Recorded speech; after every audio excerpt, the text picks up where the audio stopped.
Nggak ada ketinggalan. Kacu kamu? Nggak ada ketinggalan. Ya, ini lagi Rom. Kenapa terlalu pendek? Kamu nggak tahu aturan sekolah ini? Nggak tahu. Siapa nama kamu? Ini Kak. Ini lagi baru datang juga. Kenapa jam segini baru datang? Jadi saya isi bensin dulu Kak. Terus kacu sama tali kur kamu kemana? Siapa namanya? Langsung ke guru PK. Assalamualaikum Bu, saya mengantarkan siswi yang terlambat hari ini. Waalaikumsalam. Ya baik nih, silakan. Kamu kembali ke tempat kamu. Baik Bu. Kenapa kalian bisa telat? Siapa Bu? Kamu juga? Bensinnya habis, Bu. Kamu? Emang tidak jam berapa sekarang? Siap, jam 2 Bu.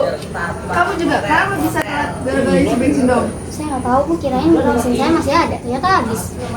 Kan sekarang bisa ngisi. Ternyata saya nggak tahu, Bu. Sekarang kalian buat penjanjian sama saya. Bisa gak? Bisa, Bu. Buat jadwal rutinitas selama 1 bulan. Ya Bu. Jangan mengulangi kesalahan yang sama. Kalian tuh bukan cuma sekali doang. Sering kalian telat. Yaudah, sekarang balik kelas.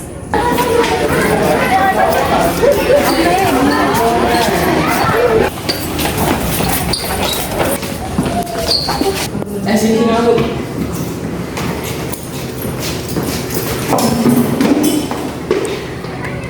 Emang kenapa pada bisa telat?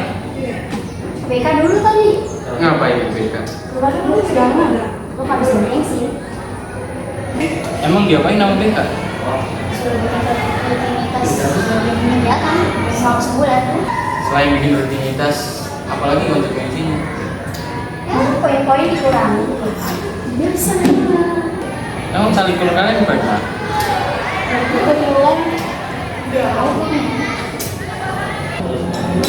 Kalau nggak punya uang kenapa dihilangin? Bodo amat lah. Sehari. Itu gue beliin dah. Bil ya. Ya. Dan bohong. Ya.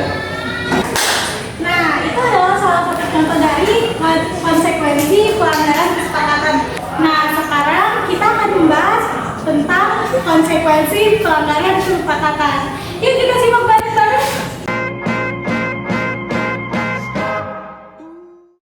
Tindakan Rahma dan Reni tadi merupakan suatu pelanggaran kesepakatan, yang dimana ia mendapatkan sanksinya berupa poin pelanggaran. Kalian tahu gak sih kesepakatan itu apa? Enggak.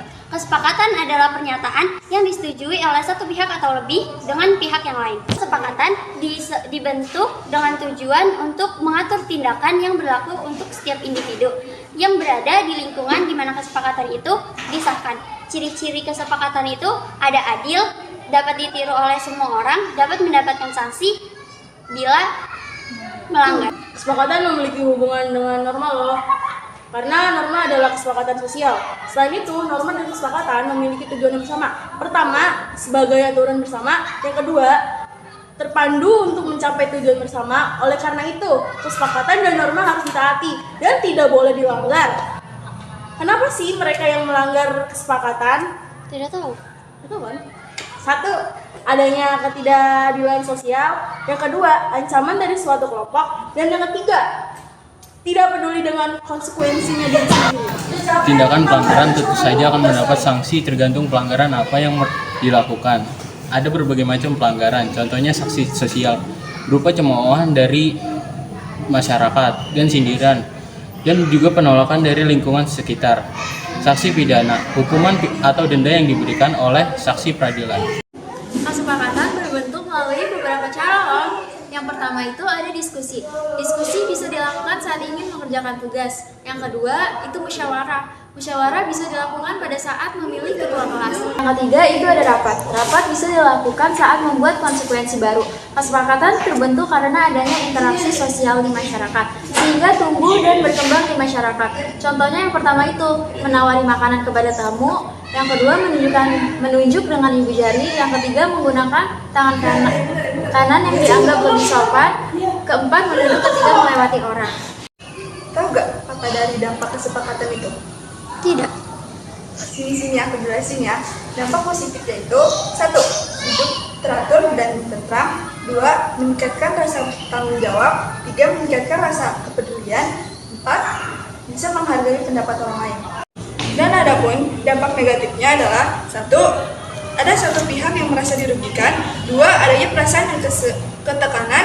3. Bisa menimbulkan konflik.